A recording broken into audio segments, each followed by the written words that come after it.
दिन था 3 फरवरी 2002 का। मुंबई के वानखेड़े के मैदान पर उस दिन जो हुआ वो भारतीय क्रिकेट के इतिहास और वर्तमान के लिए बहुत ख़राब दिन था। मैदान पर एक अंग्रेज़ खिलाड़ी भारतीय क्रिकेट और फैंस को नीचा दिखाने में कोई कमी नहीं छोड़ रहा था। क्रिकेट के चाहने वालों से खचाखच भरे वानखेड़े स्टेडियम में खेल भावना को तार तार कर रहा था। अपनी टी शर्ट उतार उतार कर घुमा घुमा कर भारतीय के दिल को छेद रहा था। लेकिन एक खिलाड़ी के लिए ये सब होना एक बुरे सपने जैसा था। ऐसा लग रहा था जैसे उस खिलाड़ी का आत्मसम्मान ख़त्म हो रहा है, सब लूटा जा चुका था, क्योंकि ये हरकत उस खिलाड़ी के अपने ही देश में, अपने ही मैदान में, अपने ही लोगों के सामने हो रहा था और वो बेबस था। वो खिलाड़ी जिससे उस समय के अच्छे अच्छे शूरमा आंखें नहीं मिला पाते थे, आज उसके सामने ये सब हो रहा था और वो बस शांत आंखों से सब देख रहा था। आंखों में आंसू और पीड़ा उस खिलाड़ी का दर्द अपने आप बयां कर रहे थे। वो खिलाड़ी और कोई नहीं, भारतीय क्रिकेट के महानतम कप्तान सौरव गांगुली थे। आप सबका स्वागत है दोस्तों हमारे चैनल स्पोर्ट्स स्टार क्रिकेट पर, एक और इतिहास की उस कहानी के साथ जिसने इसके बाद भारतीय क्रिकेट की तस्वीर ही बदल दी। इस कहानी का आरंभ होता है साल 2002 में, जब इंग्लैंड क्रिकेट टीम भारतीय दौरे पर आई हुई थी, जिसमें 6 एकदिवसीय मैच खेले जाने थे। सीरीज की शुरुआत में पहला मैच इंग्लैंड भारतीय टीम से बुरी तरह से हार जाती है, लेकिन दूसरे वनडे मैच में इंग्लैंड शानदार वापसी करती है और मैच 16 रन से जीत जाती है। उसके बाद हुए तीसरे और चौथे मैच में भारतीय टीम फिर से इंग्लैंड को हरा देती है और 3-1 से अजय बढ़त बना लेती है। अब भारतीय टीम को इतिहास बनाने के लिए सिर्फ एक मैच और जीतना था और भारतीय टीम 5वां मैच जीतने के करीब भी आ चुकी थी, क्योंकि सौरव गांगुली 74 रन बनाकर क्रीज पर जमे हुए थे और जीत के लिए 10 ओवरों में 64 रनों की और ज़रूरत थी। लेकिन अचानक गांगुली का विकेट गिर जाता है और फिर तू चल मैं आया वाली कहानी शुरू हो जाती है। टीम इंडिया ऑल आउट होकर मैच हार जाती है। लेकिन अभी भी टीम इंडिया के पास और एक मौका था सीरीज़ जीतने का।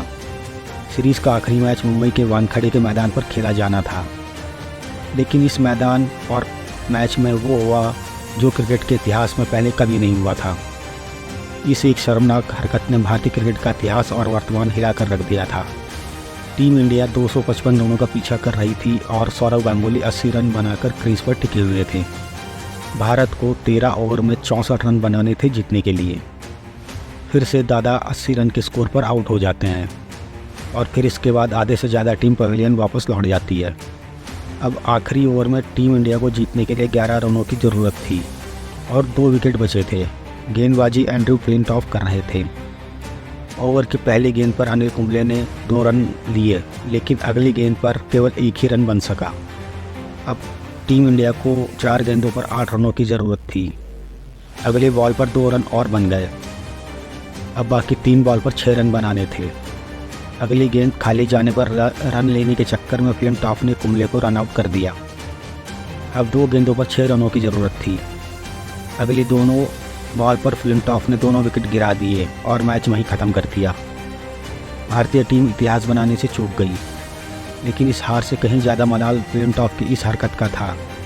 गांगुली से ये शर्मनाक हरकत देखी नहीं गई और वो सीधा अपने ड्रेसिंग रूम में चले गए।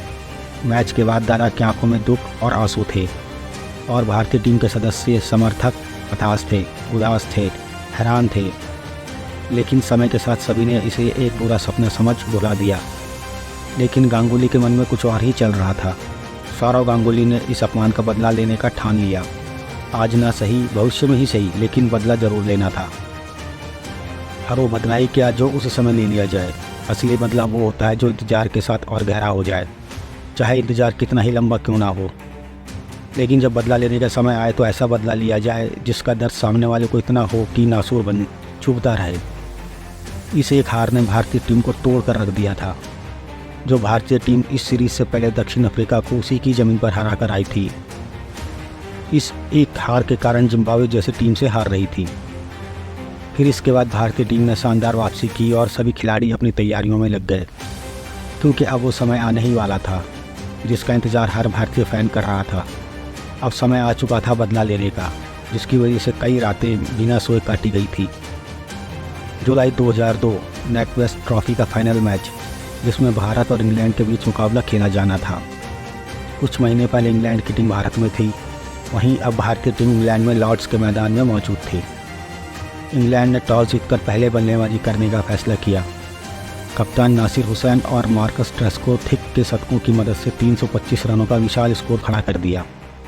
उस समय ये स्कोर इतना बड़ा होता था कि इसे पार करना किसी चमत्कार से कम नहीं था, क्योंकि इस मैच से पहले 300 रनों का स्कोर केवल 7 बार ही चेज़ हुआ था और ऐसे में विदेशी ज़मीन पर 325 रनों का लक्ष्य अपने आप में पहाड़ जैसा था। अपने आप में हर कोई हार मान चुका था सिवाय एक सौरव गांगुली के। सहवाग और गांगुली भारतीय पारी की शुरुआत करने मैदान पर आते हैं और अगले 14 ओवरों में स्कोर 100 के पार लगा देते हैं। अब अगली 213 गेंदों पर 220 रनों की और ज़रूरत थी। असंभव सा लगने वाला लक्ष्य अब पकड़ में लगने लगा था, लेकिन इसी समय गांगुली आउट हो जाते हैं और फिर आधी टीम जल्द ही पवेलियन में जा चुकी होती है। 143 रनों के स्कोर पर सचिन तेंदुलकर भी अपना विकेट गंवा देते हैं। इस विकेट के गिरते ही हर भारतीय फैन, भारतीय खिलाड़ी और हर वो इंसान जो आस लगाए बैठा था कि फाइनल में जीत जाएंगे, अब वो भी हार मान बैठे थे।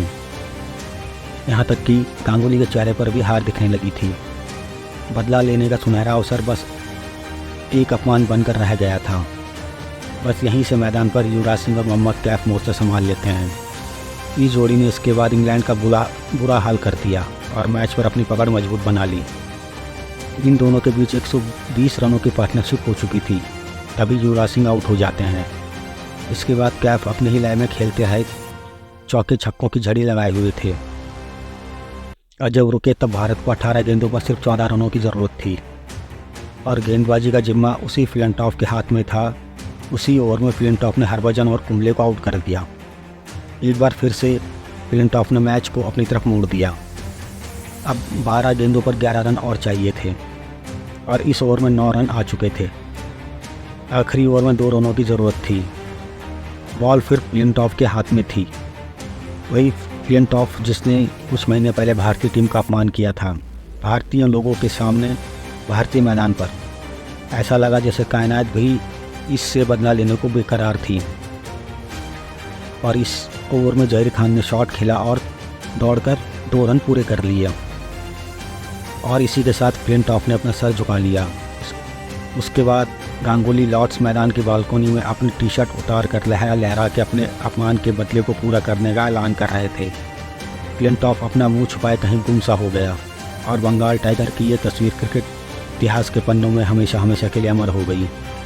अगर वीडियो पसंद आई हो तो लाइक, शेयर और सब्सक्राइब जरूर करिएगा। धन्यवाद।